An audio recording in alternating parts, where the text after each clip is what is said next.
terkait dengan sebuah film, produksi film yang mengangkat sebuah cerita terkait dengan pembunuhan almarhum Vina. Yang menurut kami film ini merupakan film yang kontroversi. Maka dari itu poinnya ada dua. Pertama, ada delik pidana. Dalam hal ini Undang-Undang ITE pasal 28 ayat 2. Kemudian yang kedua, pasal 31 Undang-Undang Perfilman.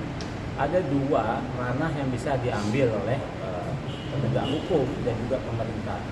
Terkait pasal 28 ayat 2 tentang ITE, kemudian junto pasal 45 huruf H terkait dengan tindak pidana yang mengandung sara dan membuat kegaduhan. Nah, ini poin yang menurut hemat kami setelah konsultasi ke kawan-kawan cyber, memang ada delik pidana di situ. Nah, kemudian yang ditanya, siapa yang dilakukan dan siapa yang melakukan. Nah, laporan ini barang tentu yang memproduksi film. Jadi pihak-pihak yang memproduksi sebuah film ini dapat dimintai klarifikasi untuk menjelaskan terkait dengan produksi yang dia buat. Siapa itu? Barang tentu terkait dengan produsernya, sutradaranya, dan seterusnya.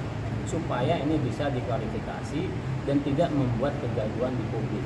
Kenapa kami mengatakan ini membuat kegaduhan? Karena proses hukum sedang berjalan. Tapi terkait dengan almarhum Vina, ini kasusnya belum final dan masih dalam proses penegakan hukum.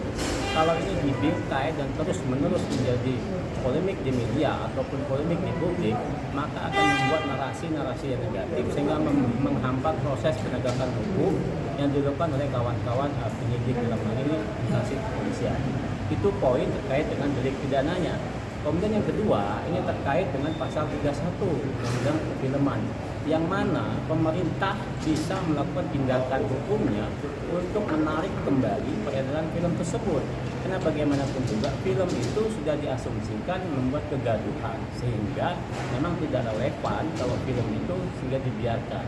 Maka penting dua lembaga ini, baik pemerintah maupun penegak hukum, untuk supaya mengklarifikasi para orang-orang yang memproduksi film tersebut.